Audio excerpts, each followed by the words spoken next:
Un gran saludo, apreciado feligrés, apreciado amigo, apreciada amiga, muy estimado suscriptor de nuestro canal. Bienvenido a nuestra sesión Conociendo a los Santos, nuestros hermanos mayores. Que ellos nos sirvan siempre de estímulo y de ejemplo en nuestra vida cristiana, en nuestra lucha contra el pecado y en la consecución por la virtud.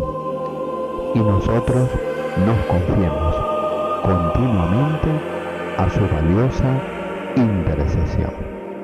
16 de diciembre. Virginia Centurione Braccelli. Virginia Centurione, viuda de Braccelli, nació el 2 de abril de 1587 en Génova, Italia.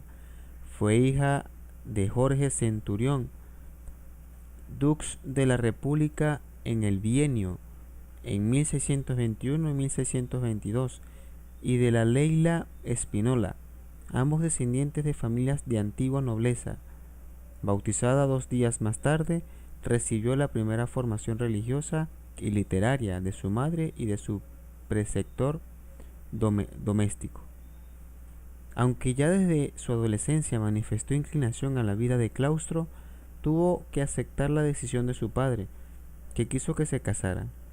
El 10 de diciembre de 1602 con Gaspar Grimaldi Braccelli, un joven rico, heredero de una ilustre familia, pero inclinado a una vida desordenada y al vicio del juego.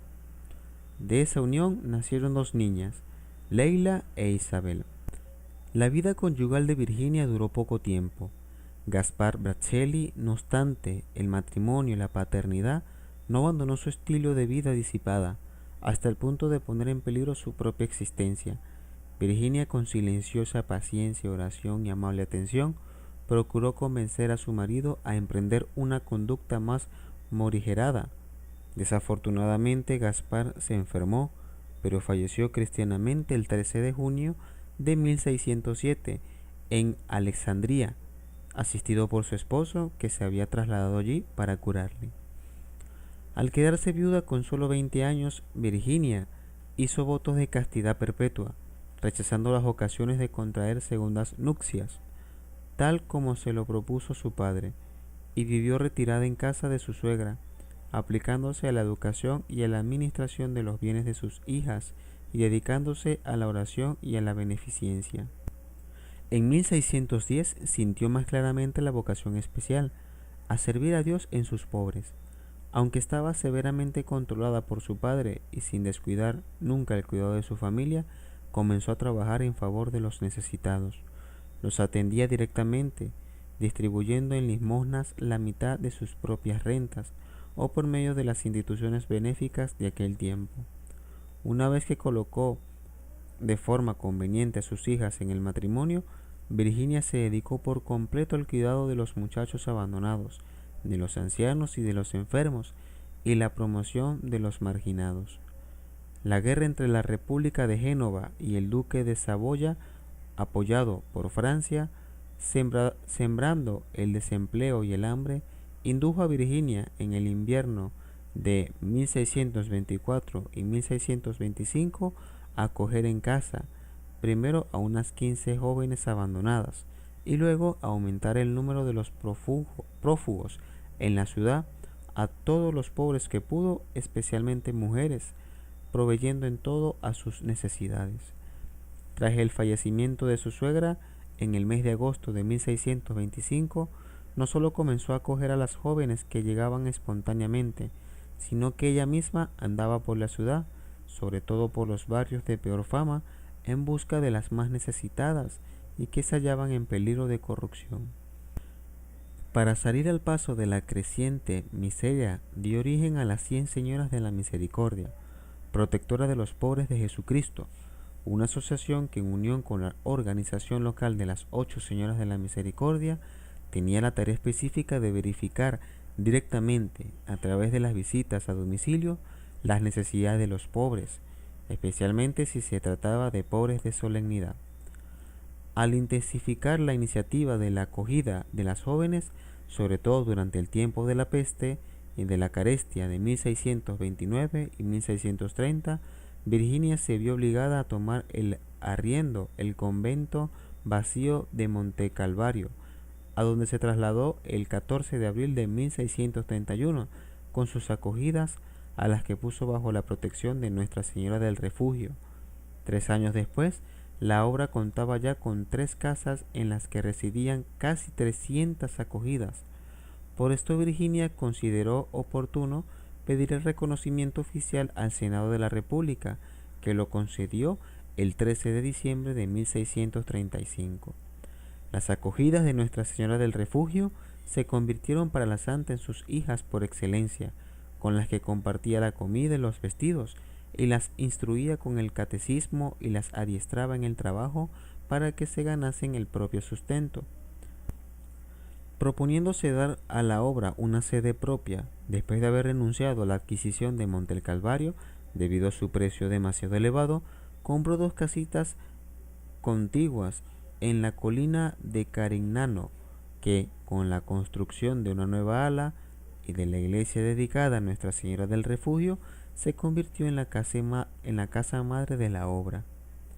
El espíritu que animaba a la institución fundada por Virginia Braccelli estaba ampliamente presente en la regla redactada en los años de 1644 y 1650.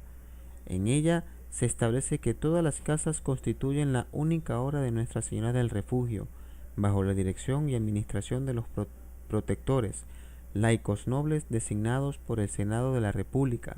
Se reafirma la división entre las hijas con hábito e hijas sin hábito, pero todas deben vivir, aunque no tengan votos, como las monjas más observantes, en obediencia y pobreza, trabajando y orando.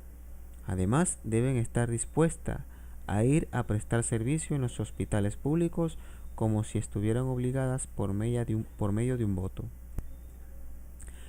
Con el tiempo, la obra se desarrollará en 2 congregaciones religiosas: las Hermanas de Nuestra Señora del Refugio de Monte Calvario y las Hijas de Nuestra Señora en el Monte Calvario. Después del nombramiento de los protectores el 3 de julio de 1641, que eran considerados los verdaderos superiores de la obra, Virginia Braccelli no quiso inmiscuirse más en el gobierno de la casa.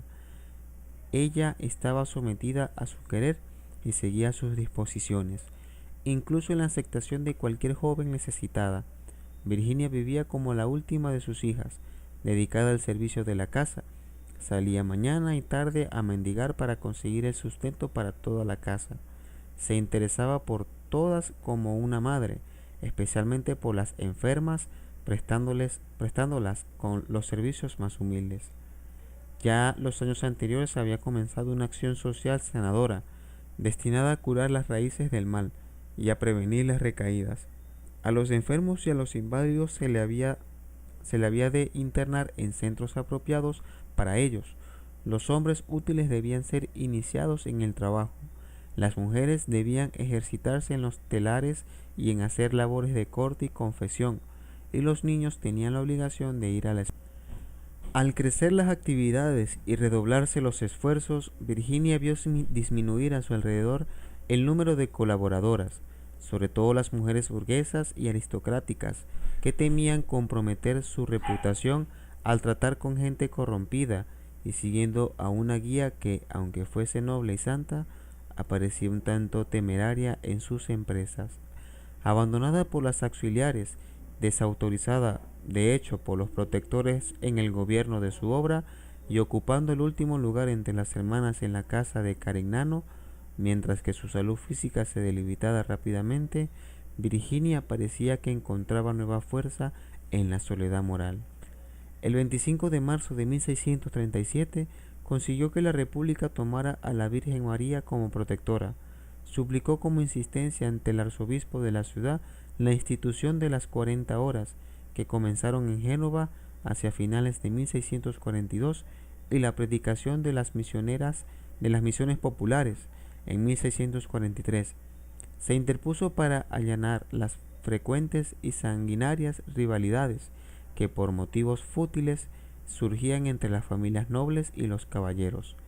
En 1647 obtuvo la reconciliación entre la curia arzobispal y el gobierno de la República, en lucha entre sí por puras cuestiones de prestigio, sin perder nunca de vista a los más abandonados. Estaba siempre disponible, independientemente del rango social, para cualquier persona que acudiese a ella para pedir ayuda. Enriquecida por el Señor con éxtasis, visiones, locuciones interiores y otros dones místicos especiales, entregó su espíritu al Señor el 15 de diciembre de 1651, a la edad de 64 años. El sumo pontífice San Juan Pablo II la proclamó beata con ocasión de su viaje apostólico a Génova, el 22 de septiembre de 1985.